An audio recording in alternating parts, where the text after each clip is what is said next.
Welcome to the deep dive. Today, we're going to be talking about flexibility.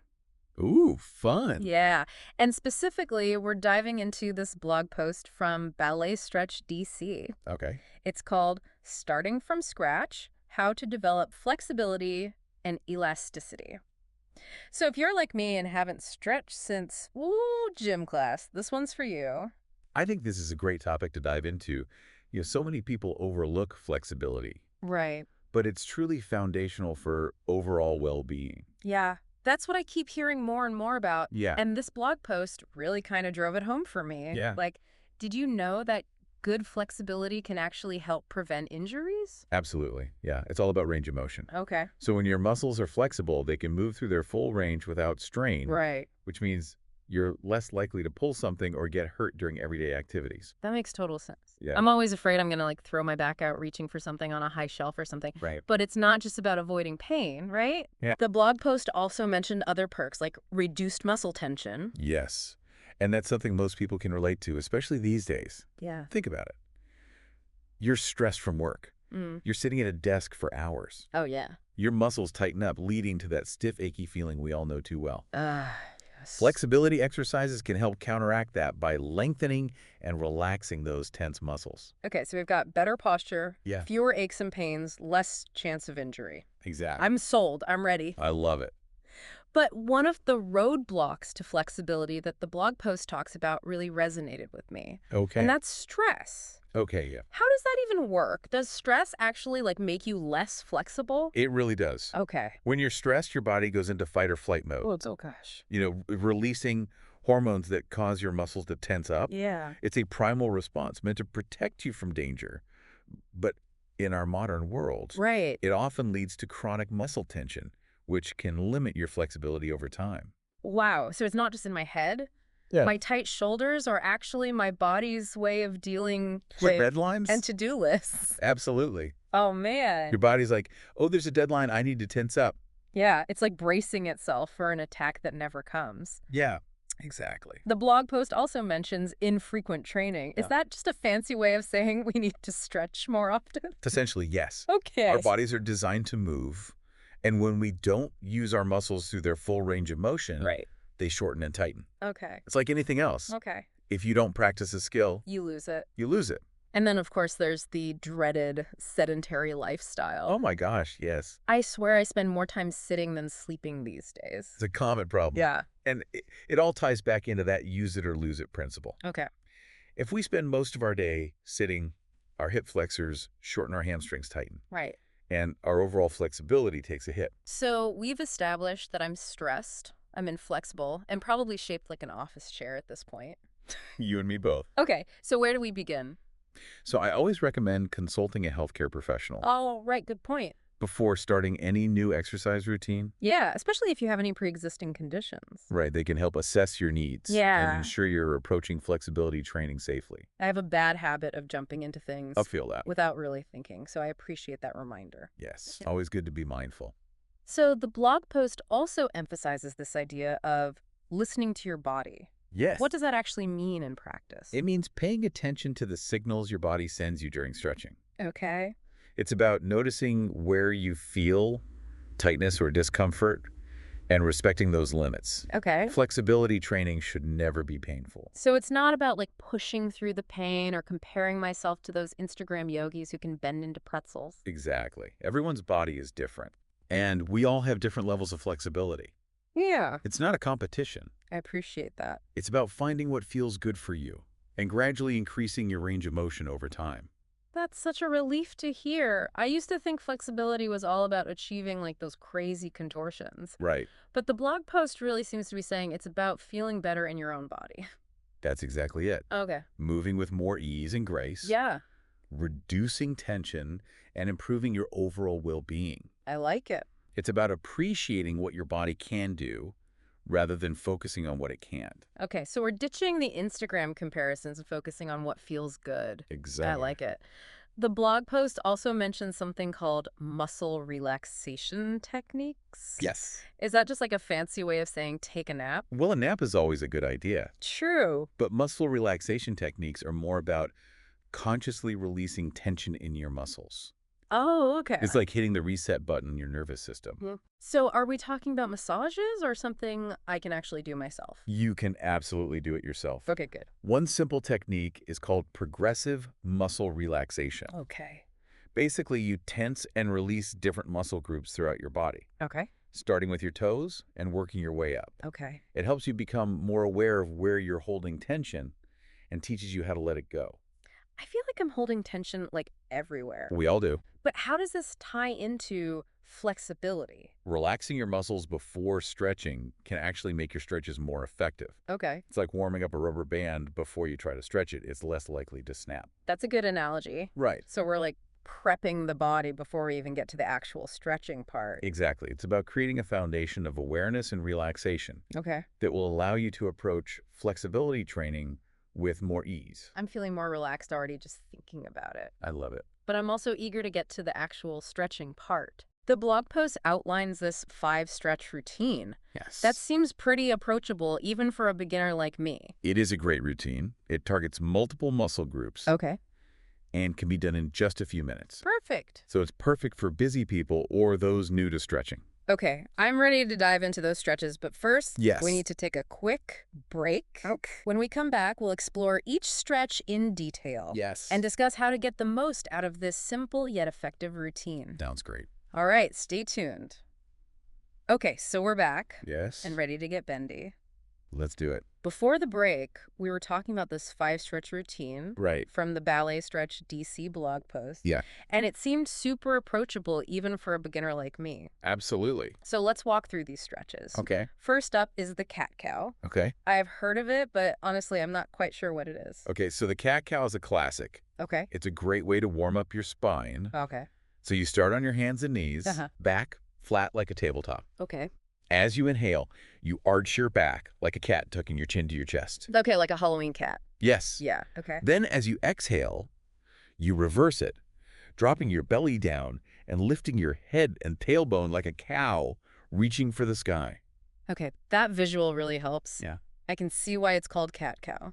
Yes. Seems gentle, but I bet it works those back muscles. It's deceptively effective. Okay. You're right. It mobilizes the spine. Okay. It stretches the back muscles and even engages your core. Oh, Plus, the focus on the breath adds a meditative element, which helps to calm the nervous system. I love that. So it's like a 2-for-1 stretch. Yes. Flexibility and stress relief. Exactly. What's next? Next up is the seated forward fold. Okay. This one targets the hamstrings and lower back. Okay. You sit on the floor with your legs extended in front of you, Okay. and then you reach forward towards your toes, Yeah. keeping your spine straight. I actually think I remember this one from gym class. It never felt particularly good, to be honest. You know, a lot of people have tight hamstrings, especially if they spend a lot of time sitting.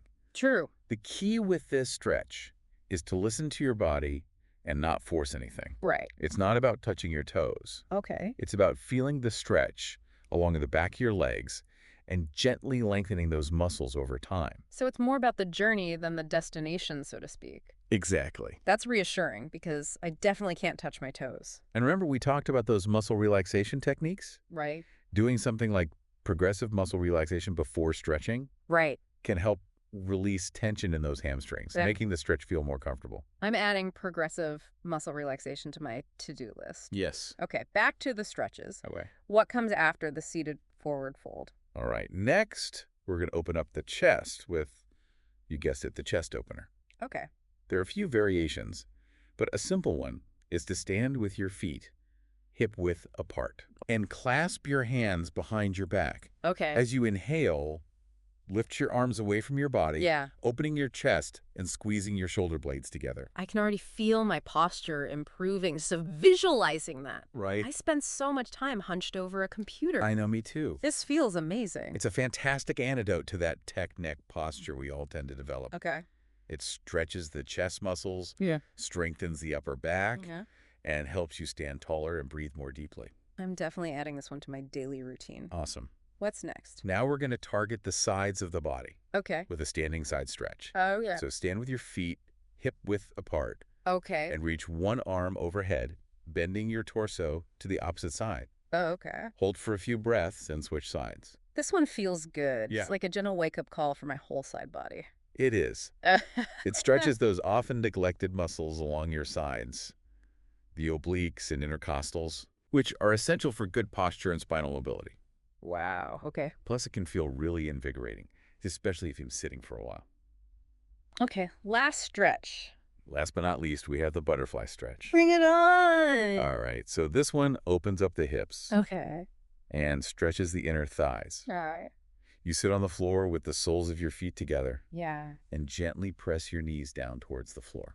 This is one of those stretches that always looks so relaxing in yoga class. Right. I'm always amazed at how flexible some people are. I know, it's incredible. Their knees practically touch the floor. Yeah. I'm lucky if I can get them halfway down. Remember, it's not about competition. Right, right. The key here is to focus on your own body and the sensations you're feeling. Okay. You might find that holding the stretch for a longer period, Okay. maybe even a minute or two, Right. allows your muscles to relax and deepen the stretch.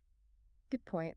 I tend to rush through stretches, but I bet like slowing down and breathing into it would make a big difference. Absolutely. So flexibility is a journey, not a destination. Exactly. It's about consistency, patience, and honoring your body's unique capabilities. I love that. Okay, I'm feeling inspired to embrace my inner butterfly. Yes. We've covered a lot of ground today, so before we move on, Yeah. I want to recap these 5 stretches.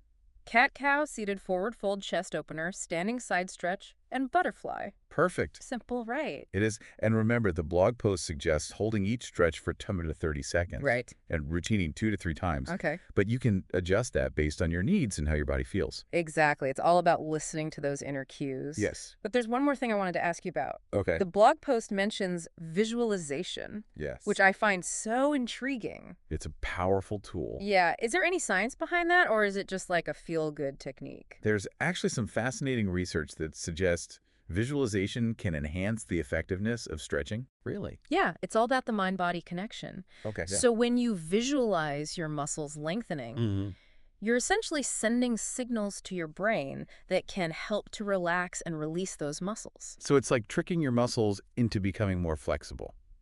In a way, yes. It's about using the power of your mind to help your body achieve its full potential. I love that. It's like this secret weapon we all have, Right. but we just forget to use. Exactly. I'm definitely going to try incorporating visualization into my stretching routine. I encourage you to. You might be surprised at how much it enhances your flexibility Okay. and deepens your mind-body connection. All right, listeners. I hope you're feeling inspired to get bendy. I hope so too. We've covered the importance of flexibility, some common roadblocks, and even walked you through this simple yet effective stretching routine. Yeah. But before we wrap up this deep dive, Okay. we have one final part Yes. where we'll explore some additional insights from the blog post Okay.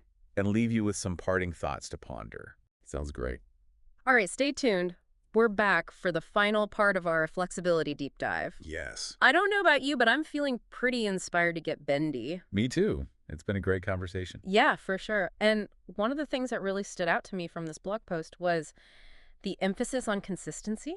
Yes, consistency is key. Yeah, it's not about like doing one intense stretching session and then forgetting about it for a month, right? Exactly. It's about making it a regular part of your routine. Yes, even if it's just a few minutes each day. Okay, so even small efforts over time can make a big difference. Absolutely. Think of it like brushing your teeth for your muscles. I love that analogy. It makes it feel a lot more manageable. Yeah. No one expects to get like 6-pack abs from doing one sit-up, right? Exactly. So why would we think stretching is any different? Right. It's No. those small, consistent efforts that add up over time. And you know what's really encouraging is that the blog post also said it's never too late to start. That's so true. Yeah, no matter your age or your fitness level, Right. you can make positive changes. Absolutely. I used to think like, oh, I'm just not a flexible person. Yeah. But this whole deep dive has really like shifted my perspective. I'm glad. It's not about some like innate ability. It's about making that choice. It's about making a choice to prioritize flexibility. Yes. And, you know, one thing that, you know, I think could help with consistency is Yeah. finding activities that you actually enjoy that also like promote flexibility. Exactly. It doesn't have to be formal stretching routines. Right. You know, maybe it's yoga, dance, swimming, Oh, yeah. or even just taking walks in nature. I love that. The key is to move your body in ways that feel good. Right. And explore your full range of motion. Yes, and that's where that mind-body connection comes in again. Right. You know, it's about tuning into your body, Yeah. noticing how different movements feel, Right. and discovering what brings you a sense of ease. I love that. Okay, so As we wrap up this deep dive on flexibility, Yes. what's one final takeaway you'd like to leave our listeners with? I would say this. Flexibility is about so much more than just touching your toes. It's about moving through life with freedom, grace, and resilience. I love that. It's about reducing stress, preventing injuries, and just feeling more comfortable in your own skin. That's beautiful. And for those who want to learn more about this, you Yeah. can check out the full blog post, Starting from Scratch, How to Develop Flexibility and Elasticity. Great post. Yeah, it's by Ballet Stretch DC. They get a lot out of it. Yeah, and remember, even those small, consistent efforts can yield amazing results. Absolutely. So start today and embrace the transformative power of flexibility. That's such great advice. And thank you so much for joining us on this deep dive. My pleasure. Until next time, keep stretching, keep learning, and keep exploring I love it. the amazing potential of your body and mind.